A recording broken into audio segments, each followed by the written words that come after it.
Want a simple world? Follow the simple world.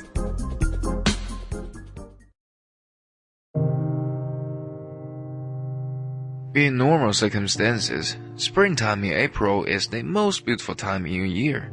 There is also no exception in April 2019. However, in this April, the world seems more unsettled than usual. In those unsettled countries, staying alive is clearly more important than enjoying the lovely spring. It has been more than 7 years since the death of the former Libya president Gaddafi. Over these 7 years, the life of Libyans practically was not led by the government but warlords. When the time goes by, such a life was got used to by themselves and the outside world, with the thinking that the situation there has returned to normal. On the 4th of April, conflicts broke out among the warlords again.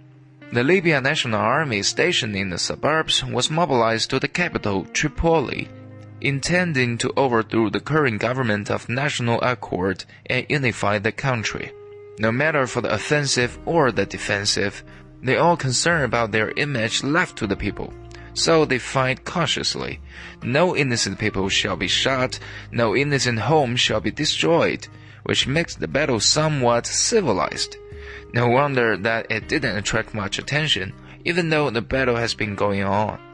Over the past 20 days, the death toll reached to 272 in total. However, on a single day of the 21st of April, the death toll in Sri Lanka, an island in the Indian Ocean, reached to 359. They were killed in 8 bombings.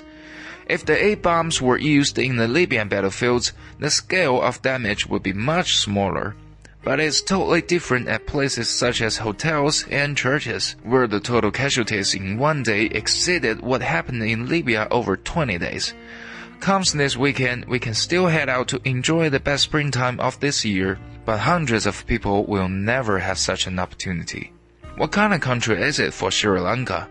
If you happen to have been there, you know it is a very beautiful country. If you often watch the CCTV news, you may notice that Sri Lanka is always mentioned at those critical moments, and seems to have a good relationship with China. It has a really good relationship with China, but what kind of relationship is it between the two countries?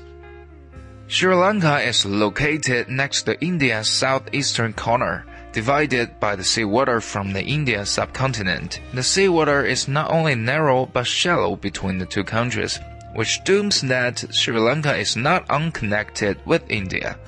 Firstly, it reflected in demographics. If Sinhalese, the main residents of Sri Lanka, want to seek their family roots, they will have to do it in the Indian subcontinent across the narrow sea. Tamil, the second largest group of residents in Sri Lanka, also moved in from India, and a large group of Tamil are still in the southeastern India. These two groups are separated by the strait because most people in Sri Lanka believes in Buddhism. Things haven't been easy between Sri Lanka and India. Once people's belief is different, Sri Lanka is destined to be independent of India, and will not rely on India until its last moment. Before World War II, India and Sri Lanka were all British colonies, and after World War II, they got their own independence from Britain. The British left, but the British parliamentary system remained. India has kept the system till today. That is why we call Modi the Prime Minister. Sri Lanka, however, envied the United States and France, so adopted their presidential system.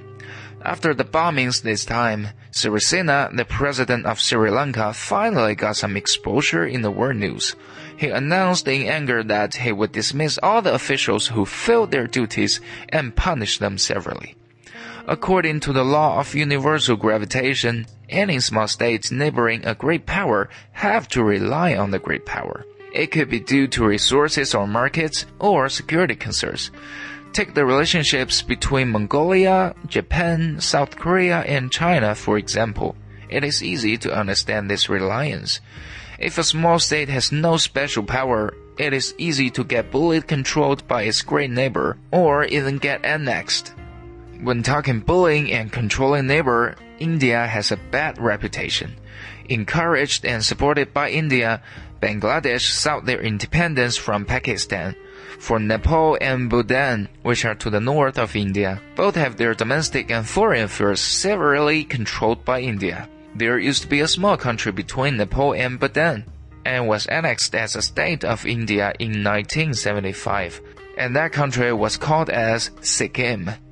India's vision is great as an ocean, and the ocean is the Indian Ocean.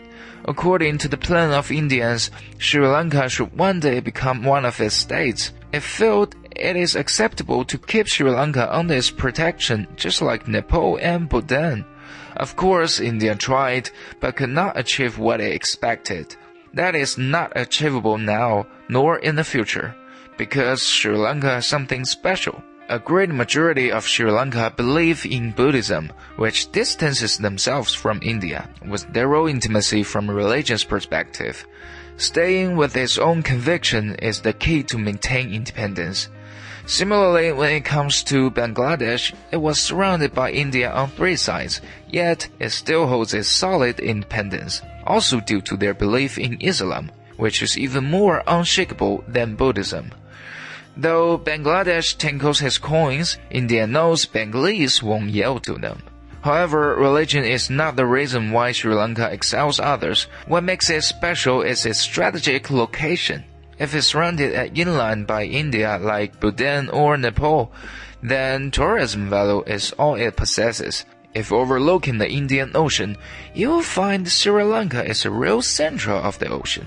So, whether an oil tanker leaving for Middle East or a freighter shipping goods to Europe, basically they all need transferring or replenishment in Sri Lanka. Seeing the ships shuttle under different national flags, even though India is capable of fully Sri Lanka, it doesn't have the balls to come at other countries. In other words, whoever takes control of Sri Lanka, even getting a cut of the profit from the trades, will make them rich enough.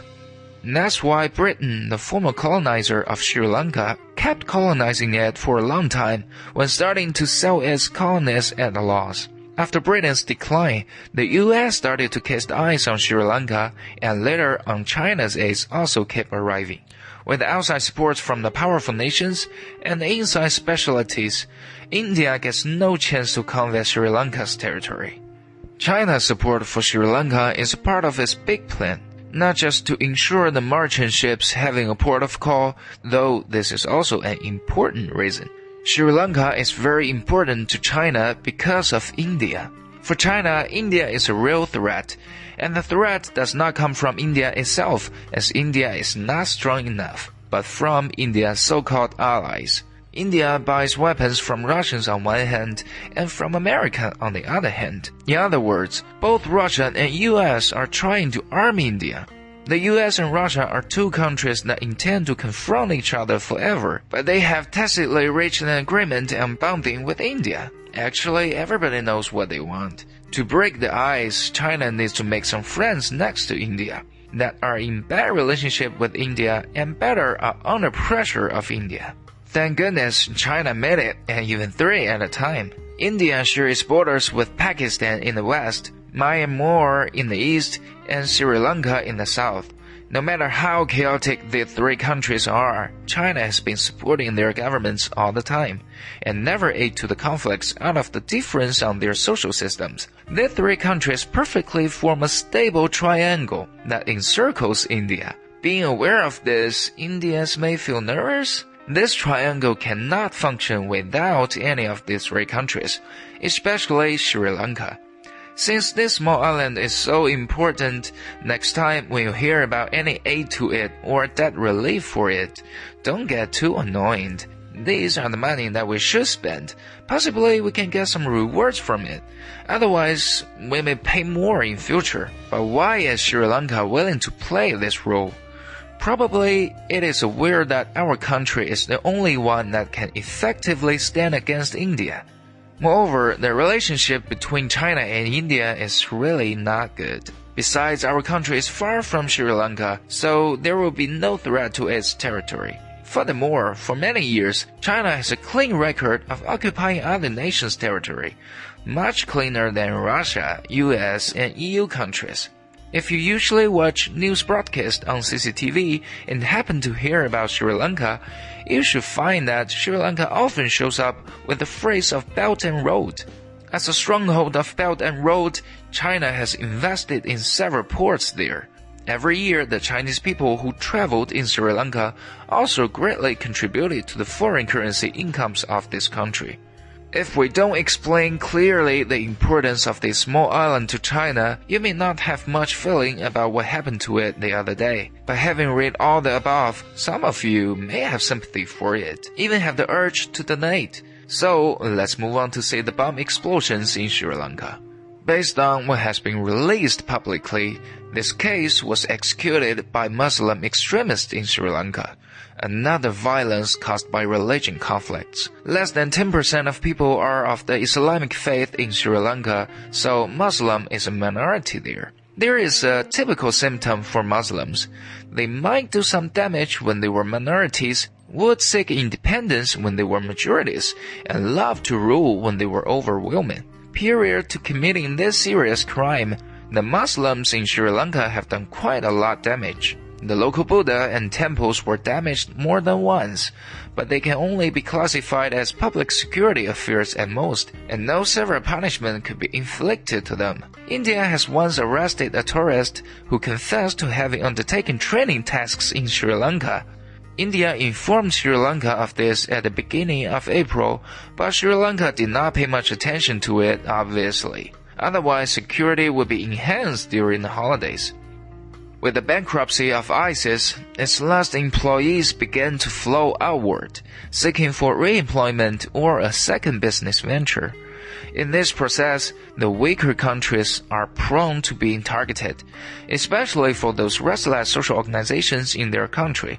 They are most likely to be agitated to do something crazy. In this regard, China must be especially on guard at it. This series of bombings revealed not only the weakness of the security forces in Sri Lanka, but also the chaos in Sri Lanka's internal affairs.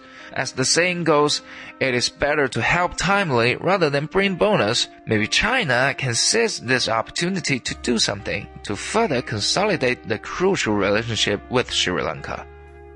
Thanks for watching. Share if you like us. See you next time.